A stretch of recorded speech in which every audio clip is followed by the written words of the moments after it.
Hello, and welcome to Sports Update. We'll be looking at the latest sports news from around the region and beyond. I'm Madison Letterman. We'll also look at some college football results from across the nation, and we'll check out the latest happenings in all pro sports. I'm Didi Little, and this is Sports Update on EUTV.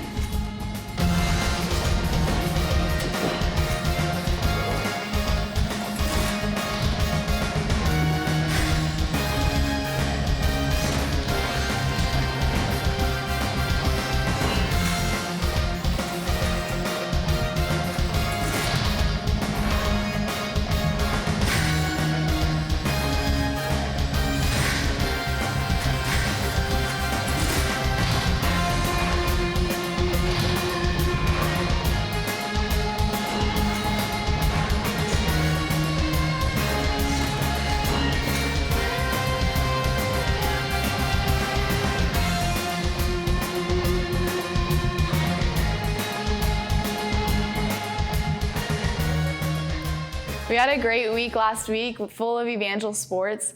And Didi, congratulations on your touchdown at the football game on Saturday. Thank you. We definitely did have a lot of great Crusader action going on this past week. We had some great record-breaking things happen, but we also suffered some tough defeats, and we'll definitely be getting into those things throughout the show. Yeah, of course. The name Shane Burns is now etched in the Evangel Crusader record books for something that has never been done before. This is a result of the effort that Burns gave forth at the Heart of America Conference Cross Country Championship.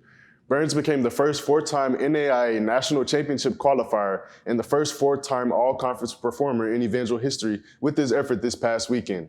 Burns legged out an 8K time of 26 minutes and 12.54 seconds, which was good for second in the entire meet.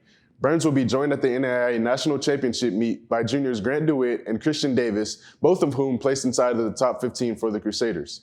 While the national meet will not take place until April of 2021, this marks the first time in school history that 3 Crusaders have qualified for the event. The Lady Crusaders had their second basketball game against Oakland City over the weekend in Indiana. Evangel connected on 53.2% of their attempts from the floor, and Alexis Roach led Evangel with 14 points, while Brianna Votts gained the team 13 points and a team high of 10 rebounds and 3 steals. The Lady Crusaders had control over the game from start to finish by holding the Mighty Oaks to 13 of 57 shooting. Evangel managed to gain a victory over Oakland City with a final score of 87-55. Uncertainty now looms over the head of many seniors for the Evangel Crusader football team. After Baker and Graceland canceled what would have been the next 2 matchups for the Crusaders, this past weekend turned into an early senior day as Evangel took on Central Methodist in what turned out to be the final game of the 2020 season. Both defenses controlled the first half, as the only touchdown of the half came on a 1-yard passing connection from Dylan Decker to Demarius Little. However, Central Methodist dominated the third quarter, forcing 2 turnovers by the Crusaders in the period. The Crusaders tried to mount a comeback in the fourth quarter behind touchdowns from Sammy Robinson and Joshua Tibbs, but the comeback effort would fall short as the Eagles would force another turnover with 26 seconds remaining in the game. This allowed CMU to prevail by a score of 27-20. Evangel's women's soccer team faced Missouri Valley on Saturday night here in Springfield. Abby Schmidt reached a season high of 10 saves in goal for Evangel, and Bianca Biffert, Brooke Todd, and Allison Reynolds each launched a shot towards the goal in the opening 25 minutes. Although the Vikings did not respond lightly and finished the night with a 25-7 advantage in shots, which included 12 on goal. Out of those 12, a goal by Natalia Ruiz on a penalty kick and an insurance goal from Paula Inklin in the 75th minute gave the Missouri Valley Vikings a lead in the game that they would keep till the end. Evangel lost the game with a final score of 2-0. Well, that's definitely tough for our women's soccer team and our football team that both suffered some heartbreaking defeats this past weekend. Yeah, but so far our women's basketball team sure seems to be on fire. For sure, they definitely came out. They're hot right now with a 2-0 start, and we'll look to see what they can do throughout the rest of the season. Yeah. Up next, we will be interviewing Shane Burns, a cross-country runner who made history at last week's championship. We'll be right back.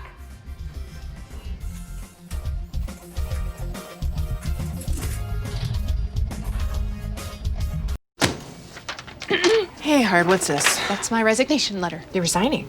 Why? Because you're constantly ignoring me. You're half as active as you used to be, and you get stuff like this. You've been putting me under a lot of pressure lately. That's why I'm ready to quit. I forgot.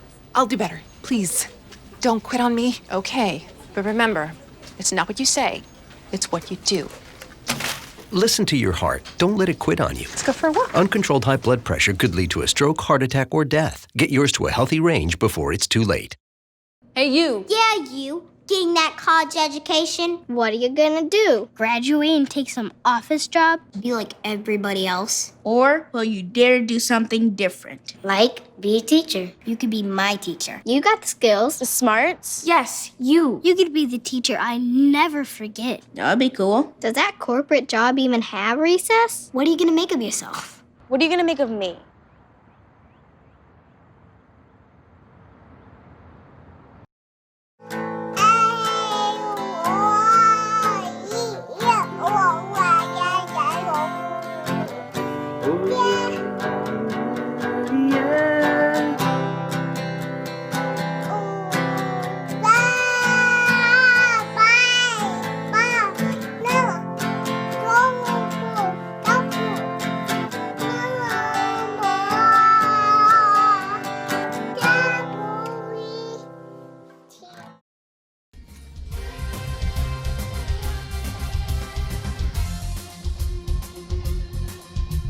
I'm here with Shane Burns, a runner for cross country who became the first four-time NAIA National Championship qualifier in Crusader history. Thank you for being here with us today, Shane. My pleasure. So last week you had made some history. Can you tell us about that a little bit? Yeah, so I was the last meet of the season, the build-up of the season conference, and the goal for the team was to get top two, and my goal was to just get as high up in a position as possible. And it was pretty warm, very windy and sunny, so I knew that those weren't the exact conditions I love, but just fight through and realize everyone has to deal with a bunch of wind. Yeah, so how did you finish that meet, and how did that just happen for you? So I finished second overall. I was just shy of getting that top position, but yeah, I was stoked with. That's great. So what do you think led you to be that successful in that meet? I'd say the biggest thing is just listening to our coach Jacobs. He knows what he's doing, and he always prepares our running plan each week. Yeah. So just doing what he told us to do, and whenever it gets to race time, just fighting through the pain, and even whenever you feel like you're dying and you don't have anything left, to just keep pushing through. Yeah. So how many miles do you guys run during the week at practice and stuff? I'd say on average around 40 to 50 miles a week. Oh wow, that's a lot. So how do you think that you'll prepare over break for the championship in April? Because that's a long time. That's a long ways away. Yeah, so typically after cross country and then after track, we take a few weeks off just to give our bones and muscles some rest. But really, we'll just have to, for the championships in April, just start over again almost on training, just because you can't keep doing as intense training the entire year, or you'll end up dying. So the buildup will have to begin again. So how do you feel the season has went for the team, and how confident are you in the wins for everyone? So our team definitely got stronger throughout the year. We ran against Baker, or whenever we ran against Baker the first time, we got beat by them pretty bad, and out of our conference, we knew that they were going to be the team to beat. And as far as the next two or three teams, we didn't really exactly know how we'd stack up. But whenever we faced them at conference, we did a lot better, and our team was really close to making nationals. So wow. I would say it was a success, because we weren't exactly sure after the first meet where we'd stack up. But Yeah, so you guys have definitely improved a lot. Yeah. So after the championship in the spring, like what are your plans for the future? After that, I'm not exactly sure if I'll take off a year. I might just run a few miles here and there, but it would be good to take off some time just because I've been running since 7th grade. So Oh, wow. after that, and then I'd say in the future, in the next like 5 years, I'd love to start running marathons, 5Ks Yeah. locally, and look into doing them occasionally Wow. around the United States. Oh, that's great. So how do you think Evangel has prepared you for like those future marathons and everything? It's been awesome. I'll definitely, after I graduate, Evangel's prepared me. Coach Jacobs, I'll just probably go with the weekly training plans that he's done, just add mileage where I need to. But it's definitely prepared me for a lifetime of running, I'd say. Yeah, that's great. So like, what do you think the team will have to do, like not just you, but just the team in general to prepare for the next meets and competitions? So this upcoming spring will be something that we've never seen before, just because we'll have nationals in the middle of indoor and outdoor season. So I'm not sure Yeah, it's definitely different. how everything will work out at the moment, but Yeah, so do you think that they'll send home training plans for you over winter break? That way, like, you don't get out of shape? Or yeah. Okay. So how did you prepare for the past competitions? Just the practices and everything? So every week normally we have 1 or 2 workouts, and then we'll have a long run and easy runs. And something that's important during each week is and take our easy runs easy and then our hard runs as hard as we can. And having running as a team always helps on the workouts. Yeah. So how do you feel about being the 4-time NAI championship qualifier? Can you tell us a little bit about that and just how excited you are, because that's awesome. Yeah, I'm pumped. I wasn't exactly sure if that had ever been done before, but seeing the article that was written, I was super pumped, and it's just an honor just because I know the history that we've had at Evangel. We've had really, really good runners, Coach Jacobs, for example. So yeah, it's an honor to rank as high as I do. Just Yeah. That's awesome that you're going to be just in the history of Evangel. Well, thank you for being here with us today. I really appreciate you coming in. My pleasure. Thank you for having me. Of course. Coming up, Notre Dame fans rush the field, and we will be reviewing some big games that happened this past week.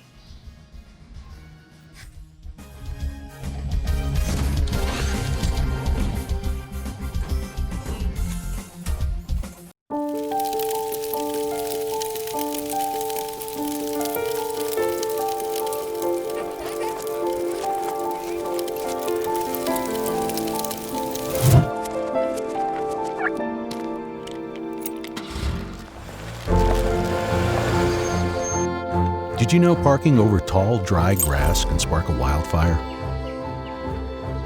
Only you can prevent wildfires. Todd's a great guy. I mean, look at him. What a sweetheart. Attaboy. Wait, Todd, what are you doing? How totally selfish and un-Todd-like of you. Come on, Todd. Come on, man.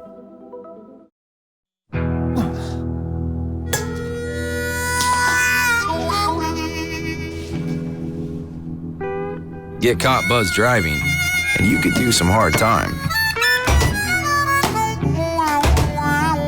Craig, knock it off. Sorry, Mom. It could cost you around $10,000 in fines, legal fees, and increased insurance rates. And And that could set you back a few years. Buzzed, busted, and broke. Because buzz driving is drunk driving.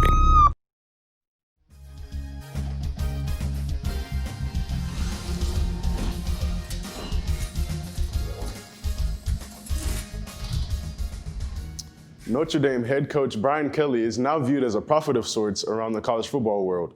This is because he told his team during their Saturday morning walkthrough that the Fighting Irish needed to be prepared to exit the field as soon as possible after their game against then #1 ranked Clemson. Kelly predicted that the fans would rush the field after a potential win over Clemson, and he knew that he needed his players to be as safe as possible because the COVID-19 pandemic is still hitting hard across the landscape of college football. Behind a 310-yard performance from Irish quarterback Ian Book, Notre Dame defeated Clemson 47-40, and sure enough, a majority of the 11,000 fans in attendance rushed the field. Notre Dame has seen an uptick in positive cases in the last week, as there was a total of 155 new cases on campus in the days leading up to Saturday's game. Things have finally come full circle for the Washington football team's Alex Smith. A full 2 years have passed since he suffered a gruesome injury that nearly cost him his career. However, he is now the full-time starter once again in Washington due to an ankle injury that was suffered by the now former starting quarterback Kyle Allen. Allen will need season-ending surgery, and while it is never ideal to see players get hurt, this has now turned into a great opportunity for Alex Smith to return to his prior form. Smith threw for 325 yards and a touchdown in relief of Allen, but he also threw 3 interceptions.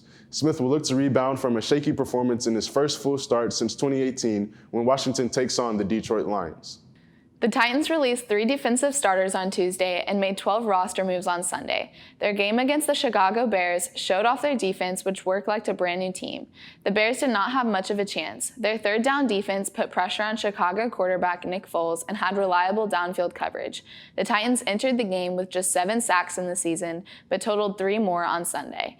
The changes in defense paid off as the game ended in a victory for the Titans with a final score of 24-17. On Sunday, the Cleveland Browns added quarterback Baker Mayfield onto the coronavirus reserve list. Mayfield is considered a close contact of a staff member who tested positive for the virus on Saturday. Although Mayfield has not tested positive, and if he continues to test negative, he could be able to return to practice in preparation for the next game. The Browns will be resting this weekend and are scheduled to host the Houston Texans on November 15th. After years of mediocrity, the Buffalo Bills now sit atop of the AFC East standings and are firmly in the race for a potential first-round bye come playoff time.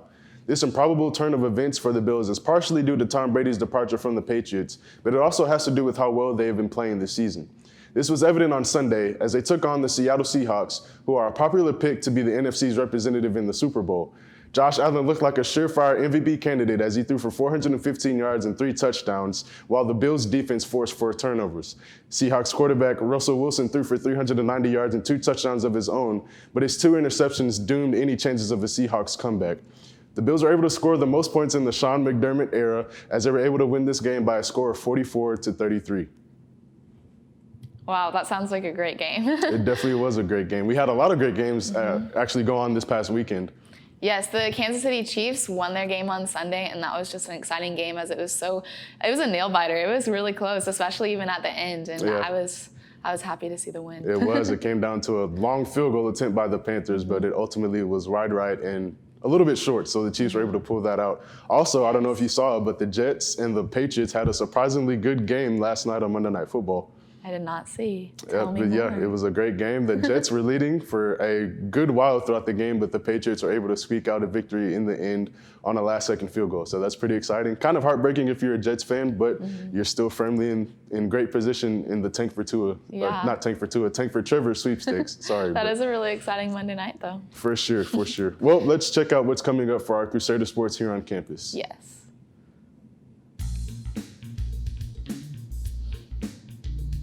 Coming up, our volleyball team will play Tuesday night, November 10th at Central Methodist. They will be on the road, so if you want to watch that game, make sure to tune in live online. And Thursday, they will have one of their possible last home games against Park University on Thursday, November 12th. And on Saturday, November 14th, it is the Heart of America postseason, and that game will be announced who we play and where it's at. Coming up for our women's basketball team, they look to continue their hot start as they take on the Harris Stowe University on Saturday, November 14th. And then looking into next week, they'll be taking on the Mid-America Nazarene Pioneers and the Grandview Vikings on Wednesday, November 18th and Saturday, November the 21st, respectively. The following week after that, the women's team will be taking on Graceland on Tuesday, November the 24th. And those last 3 games are actually here at home, so if you can, get out and support our Lady Crusaders. On Friday, November 13th, our men's basketball team will play versus Columbia, and that is an away game. And also on Saturday, November 14th, they will play versus Bellevue, and that is also an away game. So if you want to watch that game, you'll have to tune in.